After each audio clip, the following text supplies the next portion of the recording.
Good evening, everyone. It's Dr. Shiva Ayyadurai. I look forward to sharing with you today a very important herb called bitter gourd and why bitter is better. This is what it looks like, and you can see it's green on the outside. It looks like a cucumber, but it has the surface of almost like an armadillo, different than a cucumber. These prickly, they're not thorny, but they're very, almost look primitive. It's a plant from the cucumber family. It's an herbal medicine that is recommended by Ayurveda or Siddha. So in the Indian system of medicine, in the north, they practice Ayurveda. In the south, they practice Siddha, which is actually much older and has a much deeper, richer pantheon of different types of aspects of medicine, including the martial arts, including the use of herbs, the use of heavy metals, yoga, as well as meditative practices. But Siddha in the south, Ayurveda in the north. But you can see it's commonly used in diets of cultures from Asia, Africa, and South America. You can see the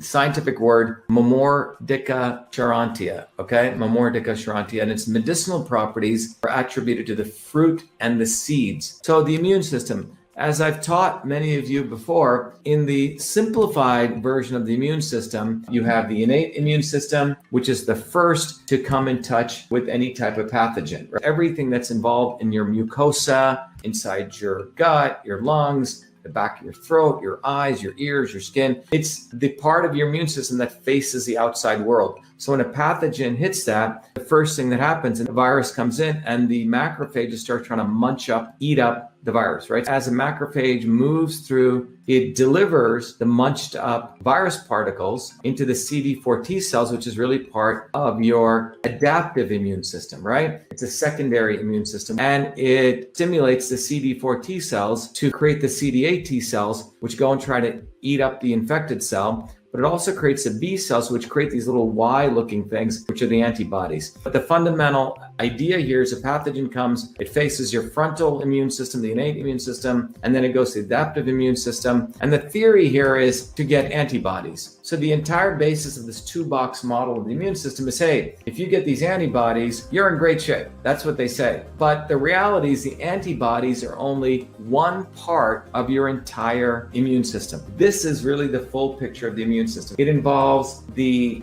innate system, the adaptive, but it also includes the interferon system, microbiome, the microbiome. There's nearly 60 trillion bacteria in your microbiome. You have 380 trillion viruses inside of you. You have the interferon system, the gut-brain axis, which leads up to your brain, your neural system. All of these things are really what form the immune system, not just these two boxes. It's a lot more. Now, the interferon system, these interferons interfere. When a virus comes, they interfere with viral replication. They upregulate thousands of genes. So when your body is infected, the interferon system is a missing link. And these type 1 and type 2 interferons are present in virtually every cell in the body. What's important to remember is interferons stimulate, or they activate stuff back in the innate immune system. So if you have a strong interferon system, guess what? Your body's first line of defense is able to take out that virus, the NK cells. The interferon system also contains interferon gamma, which supports your adaptive system.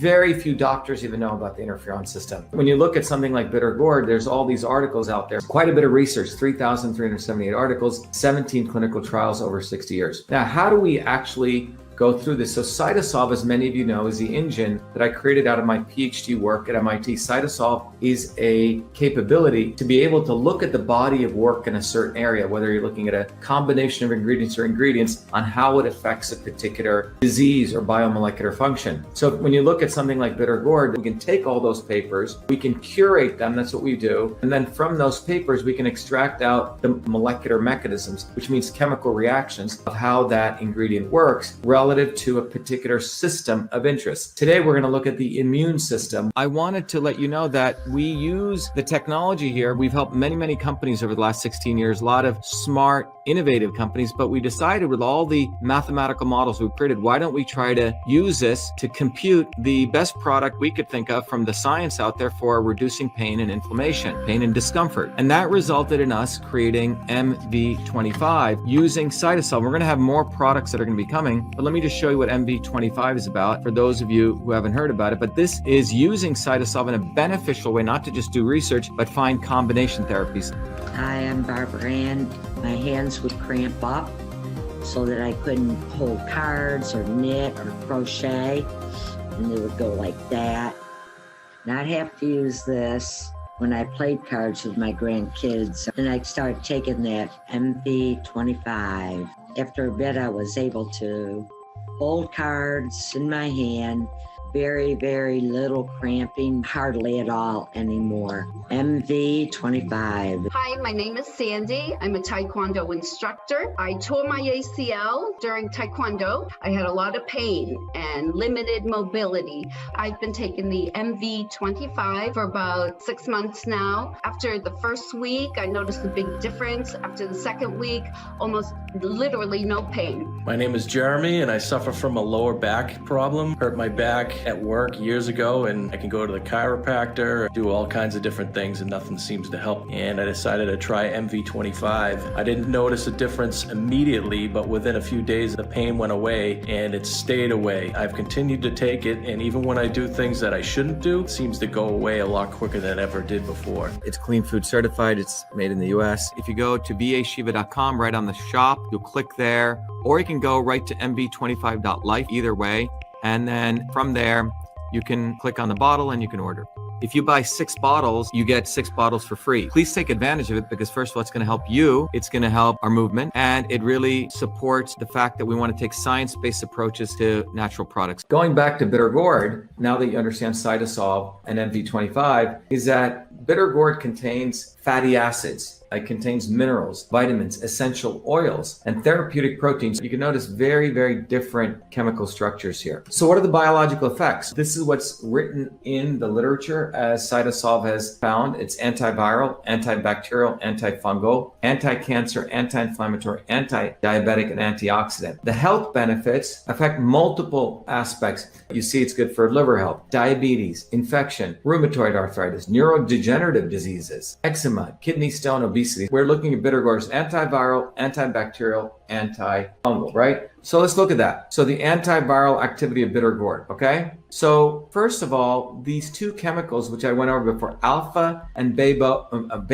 momarcharin, lectin, MRK29, and MAP30, these are the things from bitter gourd. They increase the production of IFN gamma. That's interferon gamma. And interferon gamma stimulates the production of the innate immune cells. That means in your early system, your marine force, macrophages, and natural killer cells. And these 2 cells, guess what they do? They directly kill viruses and mitigate infection. Your body is a chemical factory. You give it the right fuel, and your body will create the quote-unquote pharmaceuticals it needs to knock out different pathogens. So the second thing is antibacterial. The transneurolidol in bitter gourd seed and the essential oil disrupts the wall. This chemical literally breaks up the wall of the bacteria, disrupts the cell wall, and the stuff in the bacterial and fungi start leaking out. The other thing we've talked about before, you'll see this common theme here, transneurolidol in bitter gourd seed. That's a seed. Essential oil is effective against several bacteria. Staphylococcus, as you can see, that we're talking about here. It's also powerful against methicillin-resistant S. aureus, MRSA. So bitter gourd is very powerful against Staphylococcus, as well as against the methicillin-resistant S. aureus, MRSA. So what happens is the bacteria are hard to treat by antibiotics as they develop resistance. One of the things we want to recognize here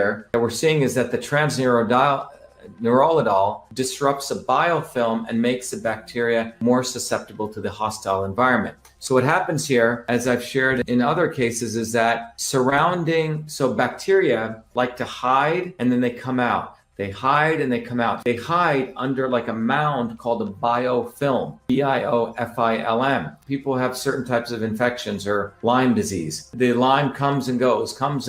Well, one of the reasons that's happening is that the Lyme is able to go under, almost like hide underground under the biofilm. So one of the important things is many of these foods that are very powerful antibacterials, antivirals, and antifungal will really break up the biofilm, so then other therapeutics can go in and destroy the bacteria. That's what we see bitter gourd also does. But when you look at bitter gourd stabilizes vata, motion. It stabilizes pitta, supports digestion, and it stabilizes kapha, storage. This is very rare. You can see this bitter food stabilizes vata, pitta, and kapha in the Indian tradition, but transport, conversion, and storage. So how much should you take? Most of you will always ask me, hey, Dr. Shiva, how much should we take? Well, again, this is not a medical program because we get in trouble when we start prescribing stuff, but this is an educational program. But as a part of the education, when you look at what the science is out there, I'm going to share with you what the science says about dosaging. So let's look at that. What does the science say about dosaging? Well, you can take 30% of the juice of the whole fruit, okay, which means 70% water, 30% juice. That's for a maintenance dose. So you can get a juicer, 30% of that. So, if you're filling up a glass, 30% of the glass with that, and the other 70% with water. It's anti-hyperglycemic use in diabetes. 2,000 milligrams, which means 2 grams a day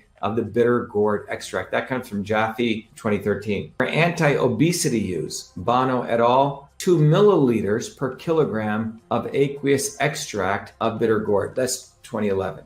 So in conclusion, bitter gourd disrupts the cell wall of bacteria and fungi, killing them directly. So it blows up the cell wall of bacteria and fungi. The other thing bitter gourd does, it activates the innate immune system that directly kills viruses. And the other thing bitter gourd does, it inhibits the biofilm, which kills bacteria directly. Again, there you go. That's bitter gourd. Thank you. Be well.